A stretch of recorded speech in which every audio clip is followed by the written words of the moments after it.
नमस्कार मित्रांनो. तर एक दंतकथा आहे. म्हणजे दंतकथा ही दंतकथा असते. त्याच्या डिटेलमध्ये जायचं नाही, हे असं का झालं आणि ते तसं का झालं. एक प्रकारे ती दंतकथा असते, त्यातनं काहीतरी तात्पर्य घ्यायचं असतं. मग दोन बेडकं असतात. दोन बेडकं असतात, एका गावात राहत असतात. मग दोन मित्र असतात. ते म्हणजे दोन बेडकं म्हणजे दोन मित्र असतात. ते जातात असे फिरायला जात असताना ते एका विहिरीत पडतात.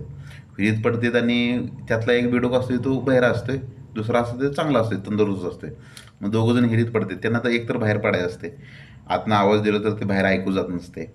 मग ते काय करते, जे तंदुरुस्त बेडूक आहे ते काय करते, प्रयत्न करते, पहिल्या पायरीवर जाते, दुसऱ्या पायरीवर जाते. विहीर खोल असते त्याच्यामुळं पहिल्या पायरीवर जातं, दुसऱ्या पायरीवर जातं, पुन्हा पडतं, पुन्हा उठतं, पुन्हा हे जातं, पुन्हा पडतं. पण ते काय सक्सेस होत नाही. मग इकडं जे गाववाले हे सगळे येतात. गाववाले म्हणजे कोण, बाकी सगळे बेडकं, म्हातारी कोतारी सगळी बेडकं येतात आणि त्याला सांगत असतं, बा असं कर, तसं कर, तसं कर, असं कर. कोण निगेटिव्ह सांगत असतं, कोण पॉझिटिव्ह सांगत असतं, असं कर, तसं कर. मग ते तसं तसं जसं त्याला ऐकायला येईल तसं ते प्रयत्न करतं. पण ते सारखं पडतं. एक स्टेप चढतं, दोन स्टेप चढतं, तिसरी स्टेप चढतं, ती पडतं. प्रत्येक वेळेला स्टेप चढतं ते पडतं. पण इकडं जी न ऐकल्या, ज्याला ऐकायला येत नसते ना, बहिरा असते, तो वेळ काय करतो, हळूहळू पहिली स्टेप चढतो, दुसरी स्टेप चढतो, तिसरी स्टेप चढतो.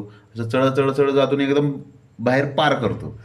तर मी साधी दंतकथा आहे. ह्यात डिटेलमध्ये जाऊ नका, हे असंच का झालं, तसंच का झालं. हे दंतकथा आहे. ह्यातनं तात्पर्य काय घ्यायचं की बाबा, समाज व्यवस्था आहे ना आपली. समाजात असं आहे की आपण आपण जरी झालो, आपण पण समाजाचा पार्ट आहे.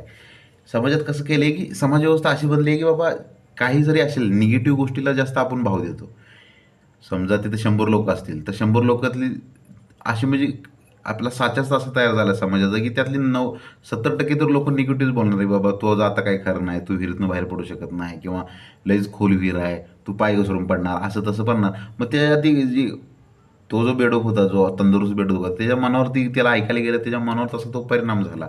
भले 100रातली 30 बेडकं तिथली चांगलं सांगत असतील, पण माणसाच्या ऐकण्याची प्रवृत्ती काय असते की निगेटिव्ह माणूस लवकर ऐकून घेतो, लवकर कॅप्चर करून. निगेटिव्ह पॉझिटिव्ह कॅप्चर करण्याची तेवढी ही नसते. पण निगेटिव्ह लवकर ऐकून घेतून, लवकर ज्ञान करून घेतून, लवकर ते आत्मसात करतो. मग ते जे 70 लोकांनी सांगितलं असते, तसं ती ऐकून त्याला ती मग आतल्या आत आपल्या आपल्याबरोबर स्वतःवर त्याला संशय निर्माण होतो आणि आपल्याला जेवढा कॉन्फिडन्स असतो त्याचा कॉन्फिडन्स लो होतो. समजा त्यानं जर ऐकलं नसतं तर तो पुढची स्टेप चढला पण असता. पण ते नाही, समाजाने निगेटिव्ह सांगितलं त्याच्यामुळं त्या मनात असं काय होते, सबकॉन्शियस माइंडमध्ये असा मेसेज जातो की बाबा समाज सांगायला लागलाय म्हणजे ते आपल्यापेक्षा मोठी आहेत, म्हणजे काय असणार, खरंच आपण आता चढू शकत नाही. खरंच म्हणजे ते स्वतःवर प्रश्न करायला लागला. त्याच्यामुळं तो चढू शकला नाही.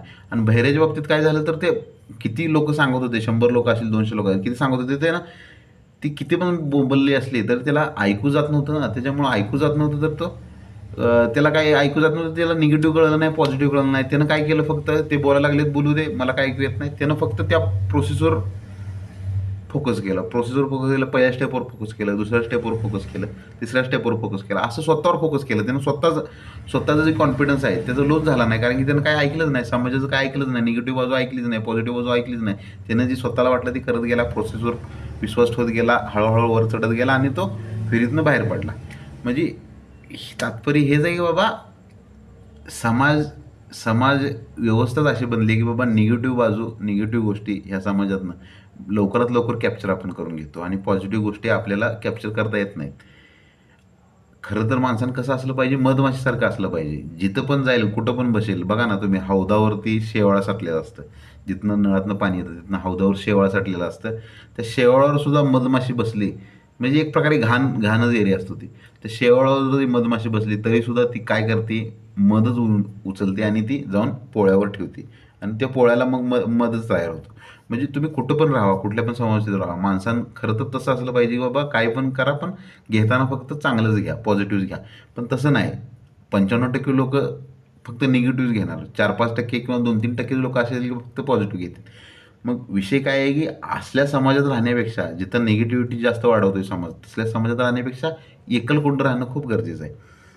स्वतःला स्वतःविषयी विचारा की बाबा, मी कोण आहे, मी कुठून निघालोय, माझं एम काय, मला का जन्म का भेटलाय, माझं काय जन्माचं सार्थक काय.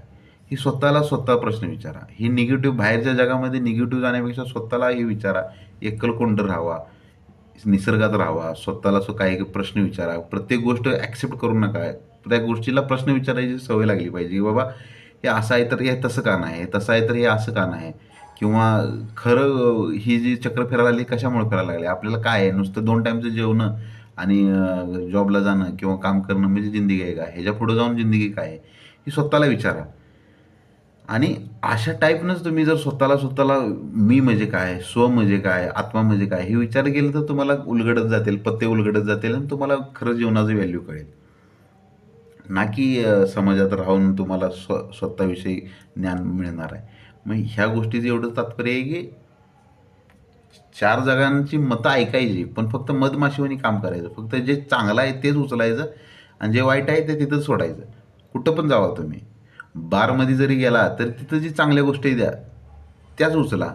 बाकीच्या गोष्टी सोडून द्या. बारमध्ये गेला, चांगल्या गोष्टी काय उचलायच्या तर तिथे लोक एन्जॉय करायला येते. त्यांचं चेहऱ्याकडे बघा, एन्जॉयमेंट करायला येते असं बघा.